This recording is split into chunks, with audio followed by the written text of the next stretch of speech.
Buena jornada, compañeras y compañeros de Fogón en Fogón. Bueno, en esta jornada de hoy vamos a con ustedes compartir algunas noticias de las que consideramos, bueno, más trascendentes en la semana que pasó. La primera que quisiéramos compartir con ellos es, de alguna manera, una investigación que hemos realizado sobre cómo impacta en Uruguay la decisión del gobierno de los Estados Unidos de Donald Trump y fundamentalmente un aspecto según dicen el cerebro, fue el propio Elon Musk, que tiene que ver con, bueno, por un lado el cierre de la USAID, ustedes saben, esta oficina que desde la época del gobierno de Kennedy viene financiando, en una suerte de ayuda internacional, distintos programas y proyectos de cooperación, algunos que tienen que ver con, bueno, atención a la primera infancia, atención en lo que tiene que ver con bueno, programas de desarrollo, esa es la idea en realidad. Recuerden ustedes desde los años 60 aquella idea de la Agencia de Cooperación Internacional para el Desarrollo. Bueno, la USAID fue una de esas agencias que ahora cierra y hay varios programas que están tambaleando porque se cortó el financiamiento. Algunos de ellos sí se debe reconocer que financiaba algunas organizaciones que trabajaban en el tema de los derechos de la cuestión de género y de las infancias, y algunos en países donde hay, bueno, verdaderas situaciones de hambruna. Pero por otro lado, la USAID también financió, y ahí es donde entra Elon Musk en esta historia, a cerca de 9.000 proyectos periodísticos, más concretamente medios de prensa o periodistas independientes, en lo que era una cruzada por lo que ellos decían la libertad de expresión y la democracia. En realidad, había un tinte y un perfil bastante claro de cuáles eran los proyectos periodísticos a financiar y permitir su desarrollo, y claramente todos estos eran medios de comunicación que generaban una visión sesgada sobre algunos procesos sociales, sobre todo aquellos donde se habían instalado gobiernos revolucionarios de izquierda. Pero esto no es de asombro, porque en realidad, bueno, la propia creación de la Agencia de Desarrollo y de la USAID tenía que ver con una suerte de liberar una guerra en el campo de las ideas y la batalla cultural desde el Pentágono hacia el resto del planeta. Pero esta situación de esta organización que financió cerca de 9.000 proyectos periodísticos, quisimos saber qué pasaba en Uruguay. Ustedes saben que en Uruguay siempre todos estos temas entran en una cierta opacidad donde es muy difícil llegar a la información, pero algunas cosas pudimos concluir. La primera de ellas, que como la propia USAID y la propia Embajada de Estados Unidos lo definen, Uruguay no es uno de los países que ellos definan estratégicamente en el escenario global. Esto que puede herir el patrioterismo y el autoestima de algún uruguayo debe saber que estas cosas se definen así, ¿verdad?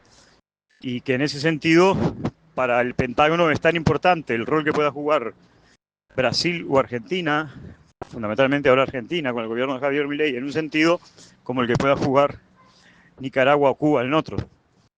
Uruguay queda un poco fuera del radar, tanto es así que en realidad en Uruguay sí la USAID ha firmado unos convenios de cooperación con la Agencia Uruguaya de Cooperación Internacional, que básicamente, hasta donde nosotros sabemos, han financiado proyectos que tienen que ver, como decíamos, bueno, con la primera infancia y algunos otros proyectos que tienen que ver con, bueno, asesoramiento en algunas materias productivas. Sin embargo, si bien no hemos podido comprobar que periodistas o medios de prensa uruguayas hayan recibido financiamiento directo de la USAID, sí hubo una serie de eventos, de talleres periodísticos organizados por la Agencia Uruguaya de Cooperación Internacional mediante la Embajada de los Estados Unidos.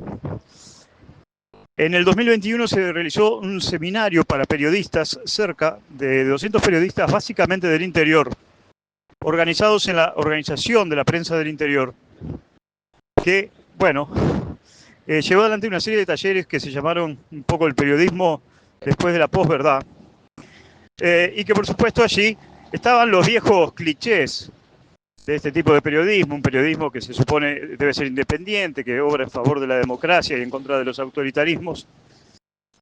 Y allí uno puede llegar a comprender entonces algunos perfiles, algunos editoriales, tanto de algunos periodistas como de medios de prensa. Allí no solo participó la Agencia Uruguaya de Cooperación Internacional, sino que también participó, por ejemplo, el actual director del diario El País, Martín Aguirre, que no es necesario recordar a ustedes el tono de los editoriales del diario El País, no solo en este periodo de gobierno, sino en los periodos de gobierno, fundamentalmente cuando el Frente Amplio era gobierno. Pero también participaron otros periodistas de distintos medios, sobre todo con estas características, y algunos periodistas al frente de la Organización de la Prensa del Interior, algunos docentes de la ORT, bueno, han sido invitados a participar en seminarios en Estados Unidos. En ese sentido, bueno, la influencia, la injerencia mediante la Embajada de los Estados Unidos, que aún desconocemos si ha habido alguna suerte de financiamiento, fuentes de la Embajada nos dicen que la propia Embajada financió estos proyectos, también estuvo presente en Uruguay. En otro orden de cosas, bueno, en este momento estamos procurando desarrollar una investigación que tiene que ver con el uso del buque Capitán Miranda, este buque que es de Escuela de Formación de Futuros Marinos pertenecientes a la Armada Nacional, es decir, que es un buque del Estado, donde se viene llevando adelante organizados por empresas privadas, más específicamente la empresa Juan Herrera y Producciones, una empresa organizadora de eventos muy reconocida en el ambiente de Punta del Este, una serie de fiestas privadas allí en las instalaciones del Capitán Miranda, con una suerte de recaudación que no queda clara a dónde van a parar, y además se amerita que una empresa privada utilice un patrimonio del Estado para sus fiestas personales.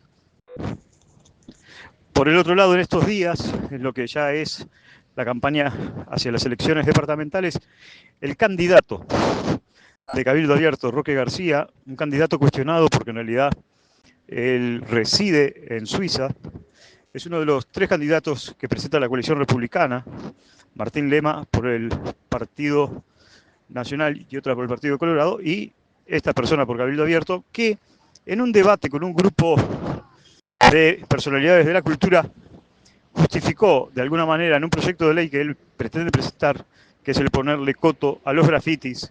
el asesinato del artista plástico Felipe Cabral, de quien el 16 de febrero se cumplen justamente 6 años de su crimen, de su asesinato, que aún hoy sigue impune. Y bueno, convocamos a ustedes a poder dar un poquito más de información, obtener información en la página web de Caras y Caretas donde está este tema, porque el último tema que queríamos comentar con ustedes es esta situación extraña,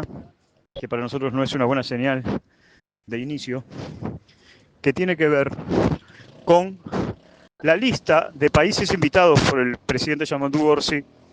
a la asunción de mando el 1 de marzo. En esa lista, quienes estaban seguramente fueron motivo de saber si iban a ser invitados o todo lo demás por los últimos acontecimientos, eran claramente los países de Cuba, Nicaragua y Venezuela. Yamandu Orsi, o bueno, sus allegados presentaron en la lista de países invitados a estos 3, pero ustedes saben que por una disposición muy extraña que tiene Uruguay, quien firma las autorizaciones de las invitaciones es el presidente no electo, como era de suponer, sino el presidente que está en ejercicio, en este caso Luis Lacalle, y por supuesto Luis Lacalle vetó la invitación a Cuba, Nicaragua y Venezuela. Por lo tanto, hasta el momento, a pocas semanas de que esto ocurra, por ahora las explicaciones del nuevo gobierno es que en la medida que Lacalle no lo invitó, el costo político es de él, pero esto genera una situación bien extraña, porque primero puede haber otros mecanismos de invitación, el propio Parlamento podría invitar a estos países, porque lo que resulta muy extraño es que vos no tengas la posibilidad de invitar a tu cumpleaños a quien vos definís que tienen que venir. Y en realidad esto de pararse en una resolución administrativa y en pasar factura política menor, bueno, repetimos, no es el mejor comienzo.